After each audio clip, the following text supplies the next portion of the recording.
बहन मायावती के बरसाती मेंढक वाले बयान पर आखिर क्यों आग बबूला हुए चंद्रशेखर आजाद। जी हाँ दोस्तों, आपने बिल्कुल सही सुना। मैं हूं पराग महेंद्र, आप देख रहे हैं नेशनल चौपाल। सोशल मीडिया पर इस वक्त चंद्रशेखर आजाद और बहन मायावती के जरिए तमाम जो बयान दिए गए सोशल मीडिया पर जमकर वायरल है। बता दें कि बहुजन समाज पार्टी के राष्ट्रीय अध्यक्ष बहन मायावती के जरिए आकाश आनंद इनके समर्थन में, इसके साथ साथ तमाम तरीके की जो बातें कही, जिसको चंद्रशेखर आजाद से लगातार जोड़ने का सिलसिला जारी है, जिसके प्रतिक्रिया के तौर पर चंद्रशेखर आजाद के माध्यम से भी अनेकों इंटरव्यू के दौरान अपनी बात रखी जा रही है। अपनी प्रतिक्रिया देते हुए चंद्रशेखर आजाद नजर आ रहे हैं। सबसे पहले इस बात को समझना आवश्यक है कि आखिर बहन मायावती ने ऐसा क्या कह डाला जिसको लेकर चंद्रशेखर आजाद लगातार अपना बयान साझा करता हुए दिखाई पड़ रहे हैं, और इसके साथ साथ उनकी प्रतिक्रिया भी जमकर देखने को मिल रही है, जो सोशल मीडिया पर लोग लगातार सुन रहे हैं और उसे शेयर करते हुए दिखाई पड़ रहे हैं। सबसे पहले वो बात जो बहन मायावती ने कही है, उसके बाद चंद्रशेखर आजाद की प्रतिक्रिया आपके साथ रूबरू करेंगे। बहन मायावती ने इस पूरे के पूरे मसले पर कहा है कि देश में बीएसपी बहुजन हित की एकमात्र अंबेडकरवादी पार्टी है तथा पार्टी हित में लोगों पर कार्रवाई करने व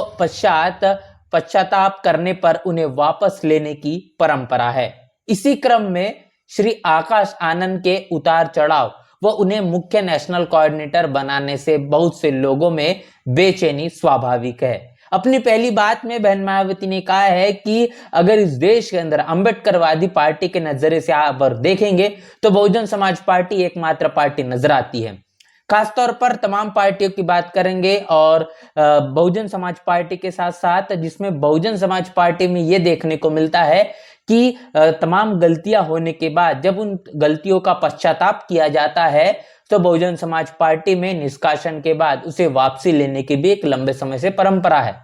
इसी प्रकार आपने देखा कि हाल ही में बहुजन समाज पार्टी के इस वक्त मुख्य नेशनल कोऑर्डिनेटर आकाश आनंद, इन्हें बहुजन समाज पार्टी से निष्कासित किया गया था। तमाम तरीके के जो कारण वजह बहन मायावती ने खुद बताई थी, और उसके बाद अनेकों प्रकार के चीजों को ध्यान में रखते हुए बहुजन समाज पार्टी से निष्कासित करने का काम किया गया। लेकिन आकाश आनंद इन्हें फिर एक बार तमाम गलतियों को मद्देनजर रखते हुए, और ये फिर गलतियां नहीं दोहराई जाएगी, इन बातों को भी ध्यान में रखते हुए बहन मायावती के जरिए उन्हें बहुजन समाज पार्टी में वापस ले लिया गया। उसके बाद बहुजन समाज पार्टी के जरिए एक ऑल इंडिया की बड़ी बैठक बुलाई गई। इस बैठक में यह फैसला लिया गया कि आकाश आनंद अब बहुजन समाज पार्टी के मुख्य नेशनल कोऑर्डिनेटर होंगे। लेकिन जब से आकाश आनंद इन्हें मुख्य नेशनल कोऑर्डिनेटर बनाया गया है, लगातार सवालों के कटघरे में बहुजन समाज पार्टी को खड़े किया जा रहा है, और जिस तरीके से यह फैसला लिया गया है इस पर भी सवाल निशान लगातार लोग अपने खड़े करते प्रतिक्रिया देते हुए दिखाई पड़ रहे हैं।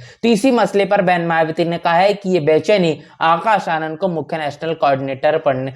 बनाने के बाद से ही लगातार दिखाई दे रही है। इसके साथ साथ आगे ये कहा गया है कि पार्टी को उम्मीद है कि अब श्री आकाश आनंद बाबा साहब डॉक्टर भीमराव अंबेडकर एवं माननीय श्री कांशीराम जी के आत्मसम्मान के कार्य को आगे बढ़ाने व उनके सपनों को साकार करने की जिम्मेदारी पूरी तन्मयता व जी जान से निभाएंगे। अर्थात पार्टी को अवसरवादी व स्वार्थी लोगों की जरूरत नहीं है। तो यहां पर बहन मायावती ने फिर एक बार आकाश आनंद के समर्थन में एक बड़ा बयान कि आकाश आनंद अब आने वाले भविष्य में डॉक्टर बाबा साहब अम्बेडकर और माननीय कांशीराम साहब इनके तमाम उम्मीदों के आधार पर जिस तरीके से इन्होंने सपने देखे हैं, उस आत्मसम्मान के कार्य को मंजिले मुकाम तक पहुंचाने के लिए सतत काम करते नजर आएंगे और अपनी जिम्मेदारी को पूरी तरीके से निभाएंगे। और इतना ही नहीं, तो आने वाले समय में जिस तरीके से बहुजन समाज पार्टी में जो अवसरवादी लोग हैं, जो बहुजन समाज पार्टी के मद्देनजर रखते अपना स्वार्थ सिद्ध करना चाहते हैं, ऐसे लोगों पर भी जरूरत के हिसाब से जिस तरीके से बहुजन समाज पार्टी में उनकी बिल्कुल भी आवश्यकता नहीं है, इसका भी अब आगे खास तौर पर ध्यान रखा जाएगा।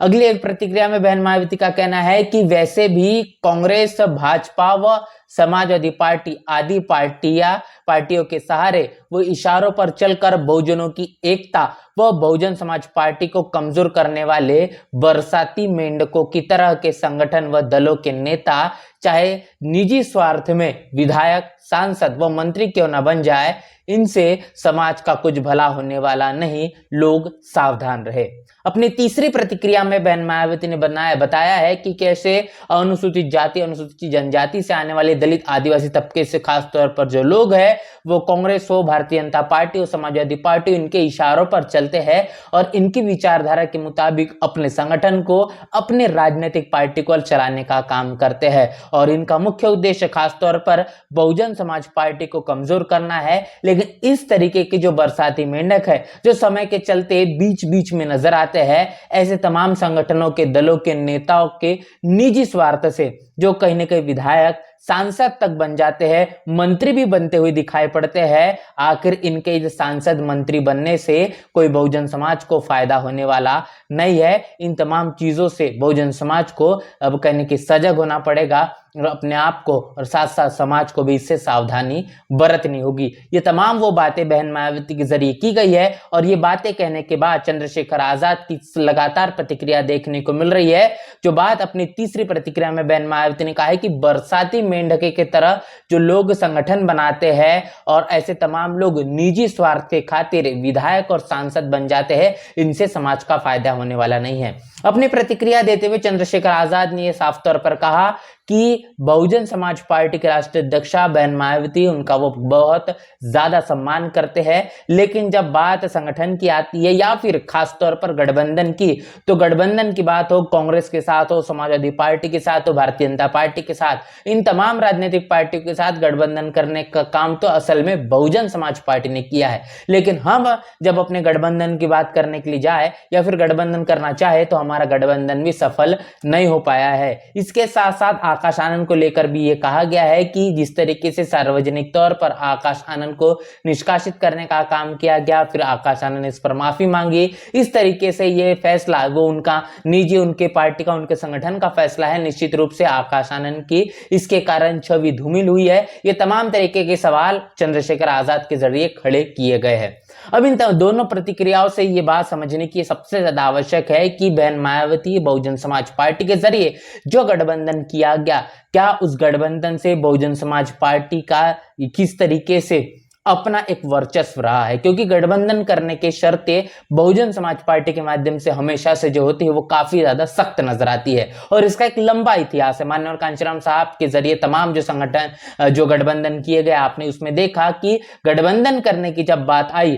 तो बहुजन समाज पार्टी की दहलीजों में तमाम राजनीतिक पार्टियों ने शिरकत की है, अपनी हाजिरी लगाई है। लेकिन बहुजन समाज पार्टी के जरिए बहन मायावती हो या फिर माननीय कांशीराम साहब हो, ये तमाम राजनीतिक पार्टियों के दहलीज पर जाने का काम इन्होंने कभी भी नहीं किया है। कांशीराम साहब, इनके न दौर में ये बात हुई, न वर्तमान स्थिति में अगर बात करेंगे बहन मायावती की, तो बहन मायावती के जरिए भी ऐसा कोई वाकया, ऐसी कोई तस्वीर देखने को नहीं मिली है। बात फिर कांग्रेस की हो या फिर भारतीय जनता पार्टी की या फिर समाजवादी पार्टी की ही क्यों ना हो, तमाम राजनीतिक पार्टियों के जो बड़े नेता है, जो कि अव्वल दर्जे पर आते हैं, नंबर 1 के जो नेता है, वो भी बहन मायावती की दहलीज पर आकर उनसे गठबंधन की उन्होंने बातें की और तब जाके अपने शर्तों पर बहुजन समाज पार्टी ने गठबंधन किया है। लेकिन इसी के तुलनात्मक तौर पर अगर चंद्रशेखर की बात करेंगे तो चंद्रशेखर आजाद के जरिए तमाम जो गठबंधन करने की जो कोशिश की गई, आपने देखा कि समाजवादी पार्टी से गठबंधन करने की हामी बार बार अखिलेश यादव ने भरी, लेकिन समय आने पर नकारने का काम अखिलेश यादव ने किया। यहां तक कि यह भी देखने को मिला कि जब गठबंधन नहीं हुआ तो चंद्रशेखर आजाद ने अपनी आंखों से जो है आंसू तक टपकाए और जिससे अपना दुख व्यक्त करने का काम उन्होंने किया है। तो 1 और 2 सीटों के लिए जो गठबंधन करने की कोशिश चंद्रशेखर आजाद की थी, वो भी कामयाब साबित नहीं हो पाई। तो गठबंधन जब होता है तो शर्तों पर होता है, वो 50% की भागीदारी पर होता है। 1 और 2 सीटों पर होने वाला गठबंधन, उसे गठबंधन नहीं कहा जाता, उसे समझौता कहा जा सकता है। तो ये प्रतिक्रिया जिस तरीके से चंद्रशेखर आजाद की रही, जो कुछ भी उन्होंने बहुजन समाज पार्टी को लेकर कहा, बहन मायावती को लेकर कहा है, सवाल आपके लिए मैं ये भी करने के लिए आपसे ये रूबरू करना है, जिसका जवाब आप जरूर कमेंट बॉक्स में देंगे। इसकी उम्मीद है कि जब से चंद्रशेखर आजाद और भीम आर्मी ये कहने की लोगों के बीच आई है, तब से ये बहुजन आंदोलन क्या बड़ा है, या बहुजन समाज पार्टी का जो आंदोलन है वो क्या बड़ा है, या बहुजन समाज पार्टी का जो आंदोलन है वो कमजोर हुआ है? ये सवाल का जवाब आप कमेंट बॉक्स में लिखकर जरूर बताएं और बने रहे नेशनल चौपाल के साथ। दोनों प्रतिक्रियाओं को लेकर आपकी क्या राय है वो भी लिखकर कमेंट बॉक्स में जरूर बताएं। बने रहे नेशनल चौपाल में, मिलते हैं नए वीडियो में, तब तक के लिए जय भीम जय भारत।